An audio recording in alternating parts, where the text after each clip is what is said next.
Le changement peut parfois être source d'inconfort et désagréable. Que ce soit la perte d'un emploi, d'un proche, d'une relation qui se brise, une trahison, un habit de confiance, que sais-je encore. Quand cela arrive, la réaction peut varier d'une personne à une autre, et aussi en fonction de la gravité de la situation et des dispositions d'âme de chacun. Certains rebondissent et font de leur citron une limonade. D'autres vont traîner la situation pendant longtemps sans pouvoir passer à autre chose. Aujourd'hui, j'ai envie de vous raconter une histoire qui pourrait vous aider. Je l'ai tirée du livre intitulé « Qui a piqué mon fromage » de Spencer Johnson, un livre que je ne saurais trop vous conseiller. Il fait moins de 100 pages mais rempli d'importantes leçons qui peuvent vous aider dans divers domaines de votre vie. Écoutez donc jusqu'à la fin. Commençons. L'histoire de Qui a piqué mon fromage est une fable composée de 4 petits personnages qui parcouraient sans relâche un labyrinthe à la recherche de fromage. Le fromage était à la fois leur unique moyen de subsistance et la condition sine qua non de leur bien-être. Il y avait 2 souris, Flair et Flèche, et 2 minigus. Des minigus étaient des petits êtres, aussi petits que des rongeurs, mais qui ressemblaient fort tant par leur comportement que par leur apparence aux humains d'aujourd'hui. Ils répondaient au nom de Polochon et Baluchon. Chaque jour que Dieu faisait, Souris et Minigus se rendaient dans le labyrinthe chacun en quête de son fromage préféré. L'endroit était une succession de couloirs et de salles dont certains renfermaient de délicieux fromages. Il était néanmoins truffé de coins sombres et de voies sans issue. Quiconque s'y aventurait pouvait facilement s'y perdre. Mais ceux qui trouvaient leur chemin découvraient de trésors à même d'embellir leur vie. Un jour, Flair, Flèche, Polochon et Baluchon finirent chacun à sa façon par atteindre leur objectif. Un beau jour, tous 4 mirent la main sur leur fromage préféré. Au bout d'un couloir de la gare, appelons-la F, la gare fromagère F. Les matins suivants, sitôt revêtus leur tenue de sport, Souris et Minigus filaient directement à la gare fromagère F. Rapidement, ils y trouvèrent leur marque et une routine fort agréable s'installa. Les premiers jours, Polochon et Baluchon se dépêchèrent, comme leurs consoeurs Souris, de rejoindre la gare fromagère F pour savourer les succulentes victuailles qui les y attendaient. Néanmoins, avec le temps, leur rituel matinal connut quelques aménagements. Polochon et Baluchon faisaient désormais la grasse matinée, prenaient tout leur temps pour s'habiller et se rendaient à la gare fromagère F en flânant. Après tout, ils savaient où trouver le fromage et ils connaissaient le chemin par cœur. D'où provenait le fromage et qui l'avait placé là, ils n'en avaient pas la moindre idée. Mais quelle importance! Ils partaient du principe qu'ils seraient toujours au rendez-vous. Chaque matin en arrivant à la gare fromagère F, ils s'installaient tranquillement et se mettaient à l'aise. Ils ôtaient leurs survêtements, déchaussaient leurs baskets et enfilaient leurs pantoufles. Chaque soir, repus, les minigus regagnaient lentement leur maison le ventre bombé et le matin suivant, ils revenaient le cœur léger pour faire le plein. Maintenant qu'ils avaient le fromage, ils menaient la grande vie. Touchés par la grâce, heureux comme des poissons dans l'eau, nos minigus se croyaient désormais à l'abri de tous les maux. Pendant ce temps, nos 2 souris Flair et Flèche restaient fidèles à leur routine des débuts. Elles arrivaient chaque matin de bonne heure pour renifler, gratter et scruter la gare fromagère F dans ses moindres recoins afin de voir si quelque chose avait changé depuis la veille. Puis elles passaient ensuite à table. Un matin, en arrivant à la gare fromagère F, elles constatèrent que le fromage avait disparu. Flair et Flèche n'étaient guère surprises. Elles avaient bien vu que le stock de nourriture se réduisait de jour en jour. S'étant préparées à l'inévitable, elles savaient instinctivement comment réagir. Les souris n'allaient pas chercher midi à 14 heures. Pour Flair et Flèche, le problème était simple et la solution toute trouvée. La situation ayant changé dans la gare fromagère F, il ne leur restait plus qu'à changer à leur tour. Elles tournèrent les talons et se rendirent en premier au carrefour venu. Flair tendit le museau, renifla un grand coup, fit un signe de tête à Flèche qui emboîta le pas de sa consigne qui filait déjà loin devant. En route vers le nouveau fromage.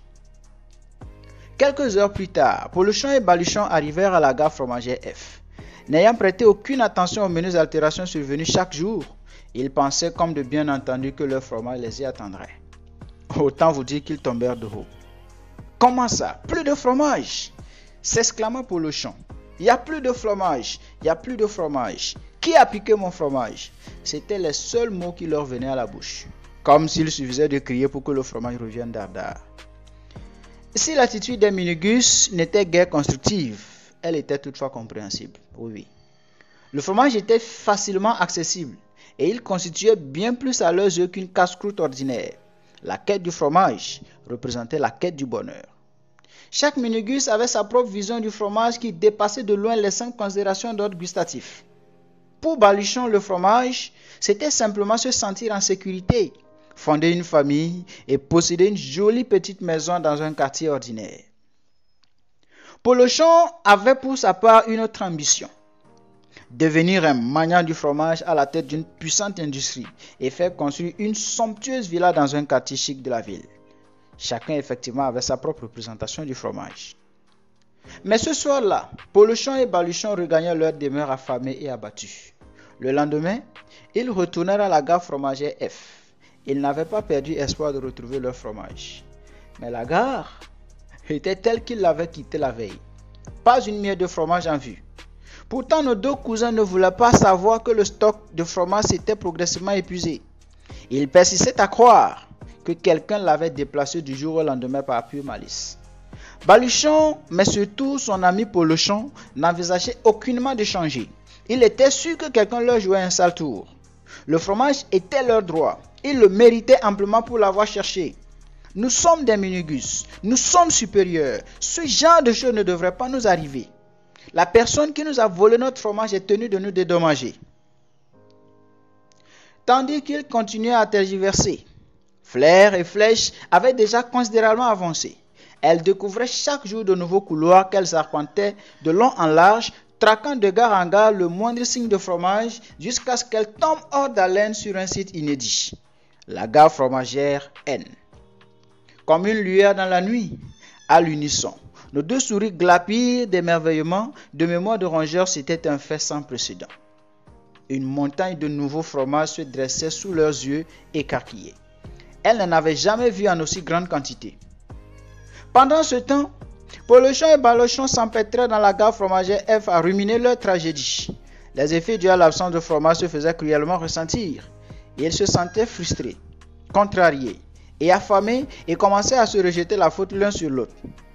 Après une longue attente du retour de fromage sans gain de cause, rompu par la faim, Baluchon finit par se résoudre à emboîter le pas à ses deux cousines souris. Nous ferions peut-être mieux d'arrêter de nous triturer les méninges et de partir à la recherche d'un nouveau fromage, suggéra-t-il à Polochon. Pas question, trancha ce dernier. J'ai bien l'intention de faire toute la lumière sur cette histoire. Ayant tenté en vain de convaincre sa sœur de partir, Baluchon écrivit sur le mur du labyrinthe en face: qui refuse le changement creuse sa propre tombe. Puis il partit. Et donc, bon gré, mal gré, il se mit en route vers la quête d'un nouveau fromage. Et comme vous pouvez vous en douter, ce ne sera pas une quête facile pour le bon vieux Minigus. Affaibli à la fois mentalement et physiquement, n'ayant pas mangé le moindre fromage depuis des lustres et incertain de trouver le nouveau fromage de sitôt, face au doute et à la peur qui commençaient à le gagner dans ce monde inconnu et incertain du labyrinthe, il s'arrêta et écrivit sur un mur: que ferais-tu si tu n'avais pas peur? Il y réfléchit sérieusement, prit une grande inspiration, pivota et se lança en trottinant dans l'inconnu. Fort de la nécessité de se trouver du nouveau fromage, Baluchon avançait tant bien que mal. Il lui arrivait par endroits de trouver quelques miettes de fromage, sans doute des restes de dîner de Flair et Flèche partis beaucoup plus tôt. Il conclut donc que, quelles que fussent les difficultés du moment, il valait toujours mieux se bouger que de rester sans fromage, reprendre son destin en main plutôt que de subir les événements. Un peu plus tard, en remuant ses souvenirs, il comprit enfin que, contrairement à ce qu'il avait cru, le fromage n'avait pas quitté la gare fromagère F du jour au lendemain. La réserve s'était lentement épuisée et les derniers morceaux avaient du reste mal vieilli au point de perdre toute saveur. Il se dit que s'il l'avait voulu, il aurait certainement pu voir à temps ce qu'il se tramait. Mais force était de constater qu'il n'y était guère disposé. Baluchon se dit alors que le changement ne l'aurait pas pris au dépourvu s'il avait su anticiper les événements. Tel était peut-être le secret de Flair et Flèche. Il résolut d'être désormais plus attentif. Conscient que le changement est inévitable, mes chers amis, il tâcherait d'ouvrir l'œil. Il s'en remettrait dorénavant à son intuition pour prévoir les évolutions, s'y préparer et s'adapter. En guise de souvenir, il inscrivit une nouvelle fois sur un mur. Renifle régulièrement le fromage et tu sauras quand il a fait son temps. En tombant sur quelques miettes de fromage dans un tournant, il se souvint de son compagnon Polochon et se décida à retourner le persuader de partir avec lui. En effet, avec un peu de fromage, il aurait plus de chances de le convaincre que le changement n'était pas aussi terrible qu'il le croyait. Mais hélas, comme certaines personnes qui ne jugent que par leur zone de confort, quitte à en mourir, Polochon était bien décidé d'y rester et attendre que celui qui a piqué son fromage revienne gentiment lui rendre ce qu'il considérait comme son plein droit. À regret, Baluchon reprit la route en solo. Avant de partir, il grava de nouveau sur le mur. Il faut dire qu'il aime écrire sur les murs. Il est moins dangereux d'explorer le labyrinthe que de rester sans fromage. En prenant une nouvelle direction, tu augmentes tes chances de trouver le nouveau fromage. Il essayait par moments de se projeter dans le futur, s'imaginant avec un nouveau fromage délicieux. Cette image le réconfortait et le motivait à continuer son périple. Voici sa pensée, écrite sur un mur, avant même de l'avoir trouvée. Je m'imagine avec mon nouveau fromage et cette image me mène droit à lui. Poursuivant sa quête plus déterminée que jamais, il affronta le dédale avec une énergie décuplée. Décidé à en découdre, à remporter ce défi, il insista la rage au ventre et le miracle se produisit. Comme il commençait à trouver le temps bien long, le bout du tunnel apparut, éblouissant à l'horizon. Au détour d'un nouveau couloir, un ray de lumière dans le noir. Était-ce la fin de l'errance? Était-il au bout de ses peines? Mais oui, c'était bien du nouveau fromage, dans la gare fromagère N. Il pénétra à l'intérieur et crut tomber à la renverse. Du sol au plafond se dressait le plus gros stock de fromage qu'il ait jamais vu de toute sa vie, comprenant certaines variétés qu'il découvrait pour la première fois. Il se demanda si tout cela était bien réel, ou si son imagination n'était pas en train de lui jouer un mauvais tour. Mais il sut que cela n'avait rien d'un rêve en apercevant ses vieilles copines Fleur et Flèche. Elles lui souhaitaient la bienvenue, à leur façon. On devinait à leur ventre rebondi qu'elles étaient là depuis un certain temps. Baluchon les salua rapidement, puis mordit à pleines dents dans chacune de ses fromages préférés. Il ôta ses chaussures et se les attacha autour du cou, prêt à les renfiler en cas de besoin. Il avait bien retenu la leçon. En mesurant tout le chemin parcouru depuis le temps où il se laissait mourir dans la gare fromagère F, il savait combien il serait facile de retomber dans la même travers s'il se laissait griser par son nouveau confort. Dorénavant, il examinera chaque jour l'état de conservation de son fromage pour ne pas se laisser surprendre par un nouveau bouleversement. Il n'attendrait pas que sa réserve se réduise comme peau de chagrin pour s'aventurer régulièrement hors de la gare, afin de repérer de nouveaux sites et de rester au fait des évolutions de la conjoncture. Il comprit que la meilleure des sécurités était encore de mesurer l'étendue des possibilités offertes plutôt que de se calfeutrer dans un petit nid douillet. Alors, se rendant compte que sa vie avait changé du jour où il avait su rire de lui-même comme de ses erreurs, il comprit que le moyen de progression le plus rapide était encore l'autodérision, qui permettait de dédramatiser pour aller de l'avant. Vous savez, les souris savent se simplifier la vie. Elles ne s'encombrent pas d'analyse et de complications à tout va. Face à la nouvelle donne, c'est-à-dire la disparition du fromage, elles avaient immédiatement réagi en changeant elles-mêmes. Ne l'oublions jamais. Le plus gros obstacle au changement se trouve en chacun de nous. Les choses ne peuvent s'améliorer que lorsqu'on change soi-même. Baluchon avait aussi compris qu'il y aurait toujours du nouveau fromage quelque part, prêt à être mangé pour peu qu'on veuille bien l'admettre. Et que ce fromage inconnu constituait une formidable récompense pour qui savait surmonter sa peur et prendre goût à l'aventure. La plupart de nos angoisses sont bien souvent irrationnelles et nous empêchent de procéder rapidement aux ajustements nécessaires. Bien qu'il lui trouvait détestable sur le moment, il reconnut que le changement survenu à la gare fromagère F était en fait un cadeau déguisé. Une formidable opportunité pour trouver un meilleur fromage. Au bout du compte, il s'était même découvert de nouveaux talents. Le talent d'aventurier par exemple.